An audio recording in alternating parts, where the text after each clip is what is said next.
Hello अस्सलाम वालेकुम खुशामदीन मरहबा welcome back in another vlog. तो घर पे एक्चुअली कोई नहीं है तो मैं सोचा क्यों नहीं कहीं से हम घूम कर आते हैं। तो पहले हम मौसम देखते हैं, मौसम कैसा उस हिसाब से डिसाइड करते हैं हमें जाना कहाँ है। बालकनी में आने के बाद जब मैं मौसम देख रहा हूँ तो मौसम कुछ ऐसा है कि ठंडी ठंडी हवा चल रही है और हल्की हल्की धूप है। तो इस मौसम के हिसाब से हम हुमायूं टॉम जा सकते हैं। तो चलिए चलते हैं हुमायूं टॉम रेडी होकर। बटला से हुमायूं टॉम जाने के हमारे पास 3 ऑप्शन है। फर्स्ट, कैब बुक करो, घर के नीचे बुलाओ और सीधे हुमायूं टॉम पहुंच जाओ। सेकेंड, घर से निकलो, वॉक करते हुए बटला हाउस स्टैंड पहुंचो, वहां पब्लिक ट्रांसपोर्ट में बस यूज करो 894 और मैं पहुंच जाऊं सीधे निजामुद्दीन उतर के 500 मीटर वॉक करो और मैं पहुंचूं हुमायूं टॉम। थर्ड ऑप्शन है कोविड-19 को ध्यान में रखते हुए कि मैं घर से नीचे उतरूं, ऑटो लूँ और डायरेक्ट पहुंचूं मैं हुमायूं टॉम। वो कहते हैं ना, मज़ा मंजिल का नहीं सफ़र का होता है। हुमायूं टॉम पहुंचने के बाद आपको लाइन में लगनी होगी क्योंकि टिकट भी तो लेनी है।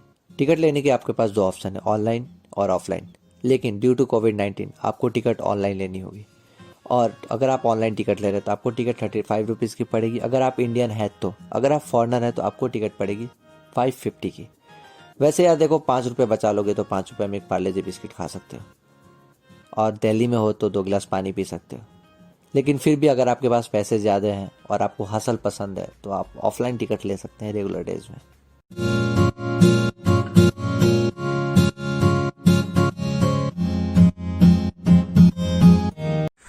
हुमायूं टॉम को अगर हम अपनी भाषा में बोले तो इसे हम मकबराए हुमायूं भी कहते हैं क्योंकि टॉम का मतलब ही होता है मकबरा।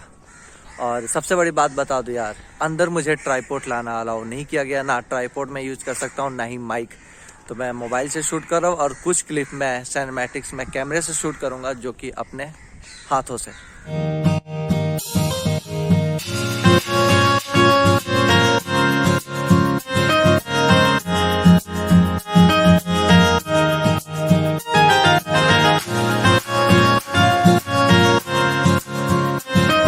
हाँ जी, तो अभी हम हैं हुमायूं टॉम के अंदर और जहाँ तक मैंने पढ़ा है हुमायूं टॉम के बारे में तो कहा जाता है कि हुमायूं की जो पहली बीवी थी बेगा बेगम, उन्होंने इस मकबरे को बनवाने का इजाज़त दिया था।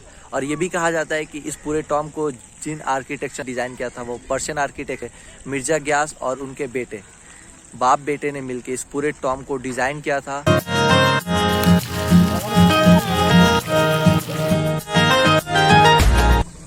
तो हाँ जी भैया, ट्राइपॉड तो है नहीं मेरे पास तो बड़ी मुश्किल से कैमरे को सेट किया हूँ। और सीन्स कुछ ऐसे हैं कि we are inside the Humayun tomb और हुमायूं टॉम आए और आपको सिनेमैटिक शॉट्स नहीं दिखाए तो फिर हम आए क्यों। तो let's see some shots of Humayun tomb. मिलते हैं अभी।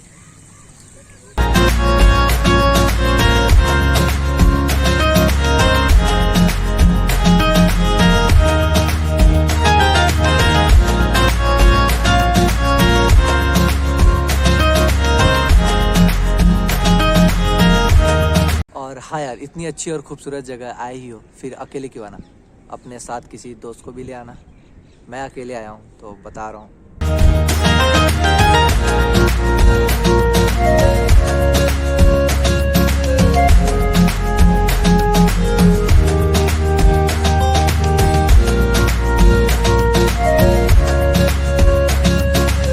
हाँ जी, अभी मैं शूट कर रहा था तो मेरे साथ बहुत दिक्कत आ रही क्योंकि ट्राइपॉड और माइक बाहर है, मुझे कैमरे को सेट करना पड़ा है, माइक भी चेक करना पड़ा है। तो मुझे कुछ बातें बतानी थी आपसे। ये कि आपने कभी हुमायूं टॉम आए होंगे तो आपने नोटिस किया, ये इकलौता ऐसा टॉम है जिसके अंदर गार्डन बने हुए हैं। It was the first Tom in the history of India, in Indian सब कॉन्टिनेंट, जिसमें गार्डन बने हुए हैं। और मुझे एक और बात बतानी थी कि आप कभी भी आना हुमायूं टॉम अगर आए होंगे तो आपने नोटिस किया होगा कॉर्नर बने हुए चारों साइड। वो सारे जो कॉर्नर है ना 45 डिग्री के एंगल पे बने हुए। अभी मैं पढ़ रहा था मैं कल रात में तो मैंने सोचा यार मतलब क्या आर्किटेक्ट ने क्या दिमाग लगाया जिसने डिज़ाइन किया है। और वही 45 डिग्री के एंगल से पूरी खूबसूरती होती है। तो it was a fantastic architect यार उस वक्त।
जितने भी आप ये कब्रें देख रहे हैं ये सारे हुमायूं के फैमिली मेंबर्स के हैं, उनके बच्चे, तो उनके जितने भी दरबार में लोग, जितने भी करीबी लोग रहते थे, सबको यहीं दफनाया गया है। मतलब हर चारों कोने पे ऐसे ही कुछ रूम बनाए गए हैं जिनके अंदर उन सारे लोगों का कब्र है। एक से हम निकले, अब हम दूसरी तरफ चलते हैं। And this is the second one. वहीं पे जैसे जैसे खास लोग थे या उनके फैमिली मेंबर्स थे, यहाँ पे 2 कब्रें हैं। यहाँ से हम चले तो चारों कोने पे रूम बनाए गए हैं। And this is another room. अगर यहाँ भी देखिए, यहाँ भी 3 कब्रें बने हैं और ये उन कब्रों से बड़ा है। ये शायद उनके फैमिली मेंबर्स में कोई ऐसे लोग हैं जो कि मतलब मुगल खानदान से थे, क्योंकि इन पे कुछ इसका मतलब क्या है यार। तो यहाँ 3 है, अब यहाँ से हम निकलते हैं। एंड ये लास्ट वन, अब इसमें हम आते हैं तो यहाँ भी 2 है।